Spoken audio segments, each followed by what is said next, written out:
सूचना मिली कि मेरा भाई का जीवन समाप्त हो गया है, तो तीर्थ में कुछ पिंडदान आदि कुछ किया। रात में घर पे आके विश्राम किया तो महाराज जी ने देखा कि कोई आग जैसी एक जल रही है। कभी वो स्वरूप बदलता है, कभी मेढ़ा बन जाता, कभी भैंसा, कभी बकरा, कभी कुछ, बार बार स्वरूप बदल रहा है। महाराज जी जग गए रात में, कौन है तू? तो लंबी लंबी सांसें लेने लगा, रोने लगा। हाथ में जल लेकर के गोकर्ण जी ने अभिमंत्रित करके जैसे जल फेंका तो बोलने लगा, अहम भ्राता त्वदीयोऽस्मि धुंधुकारीति नामता स्वकीयेनैव दोषेण ब्रह्मत्वं नासितं मया। अरे भैया गोकर्ण, हम आपके भाई हैं धुंधकारी, हमने बड़े पाप जीवन में किए, भयंकर प्रेत बन के तड़प रहे हैं। कभी हमें ठंडी लगती है, कभी गर्मी लगती है, कभी प्यास लगती है, बड़ी पीड़ा होती है शरीर में और कुछ मिल नहीं पाता, प्रेत योनियों में चला गया हूँ, कुछ उपाय करो। गोकर्ण ने कहा, मैंने तो तुम्हारे लिए तीर्थ में पिंडदान किए गया, श्राद्ध कुछ किया। धुंधकारी ने कहा कि भैया मैं छोटा मोटा वाला नहीं, बहुत बड़ा वाला प्रेत हूं, बड़े पाप मैंने किए हैं, इसलिए कोई बड़ा उपाय करो, ऐसे मेरी मुक्ति होने वाली नहीं। अच्छा तो अभी तुम जाओ, सुबह मैं कुछ उपाय पूछ करके बताता हूं। धुंधकारी चला गया। गोकर्ण जी महाराज ने प्रातः काली संध्या स्नान किया, ब्राह्मणों से संतों से मंत्रणा करी, हाल चाल पूछा। भैया रात की बात बताई, मेरा भाई धुंधकारी प्रेत बन गया है। कुछ लोगों का प्रश्न रहता है कि महाराज जी क्या प्रेत भूत प्रेत होता है कि सही में कि नहीं होता है? कुछ लोगों का मत रहता है कि होता है, कुछ का होता नहीं होता। 84 लाख योनियां हैं, उनमें प्रेत योनियों का भी वर्णन है ना। जिनकी अकाल मृत्यु हो जाती है, कहीं एक्सीडेंट से हो गया, विष खा करके तमाम ऐसी आपदाएं आ जाती हैं, भूकंप आ गया, कुछ हो गया, ऐसी स्थिति में वो जीव प्रेत योनि में चला जाता है। गरुड़ पुराण में प्रेत योनि का विशेष वर्णन है। तो महाराज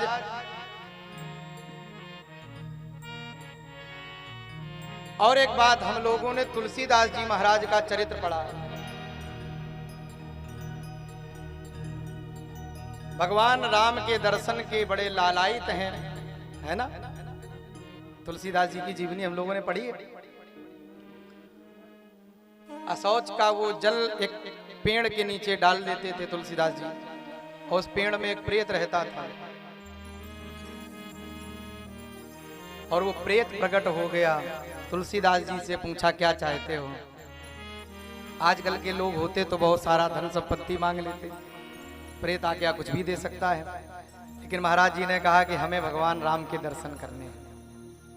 तो प्रेत ने कहा कि हम राम जी के दर्शन तो नहीं करा सकते, इतनी सामर्थ्य तो मेरे मन अंदर नहीं है, लेकिन जो राम से मिलाने वाले हैं हम उनका पता जरूर बता सकते हैं। कौन है? हनुमान जी महाराज। कहाँ मिलेंगे? तो प्रेत ने बताया कि जहां पर भी भगवान की कथा हो रही हो, जहां भगवान की कथा हो रही हो, राम कथा, कृष्ण कथा, वहां पर जाकर के देखना। किसी एकांत स्थान में, किसी पेड़ के नीचे कोई जर्जर व्यक्ति, कोई ऐसे गंदे संदे कपड़े पहने है, कोई ऐसी दयनीय स्थिति में, ऐसा लगेगा नहीं कि कौन है, बैठे होंगे, उन्हीं के चरण पकड़ लेना, जरूर हनुमान जी होंगे। जहां जहां श्री हरि कथा, ताहा ताहा पवन कुमार, सिर पर अंजलि धर सुनत, नयन बहत जलधार।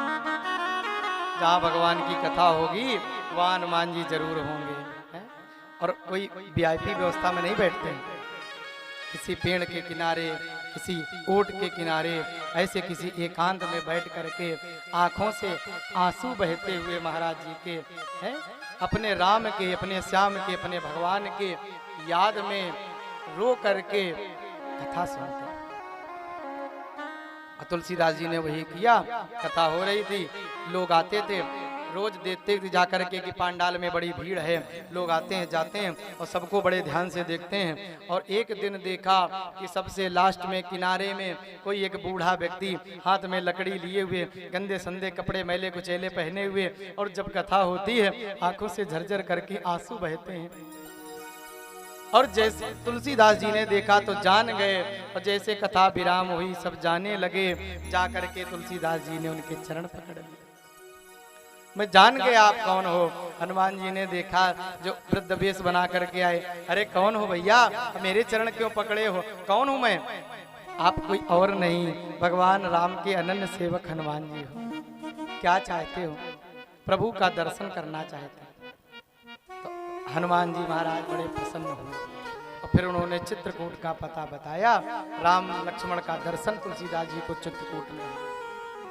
कहने का भाव जो बात आई कि प्रेत की, कि जो लोगों के मन में ही भाव प्रेत नहीं तो भूत प्रेत का जो स्वरूप है, क्योंकि योनियां हैं तो वो होते भी हैं।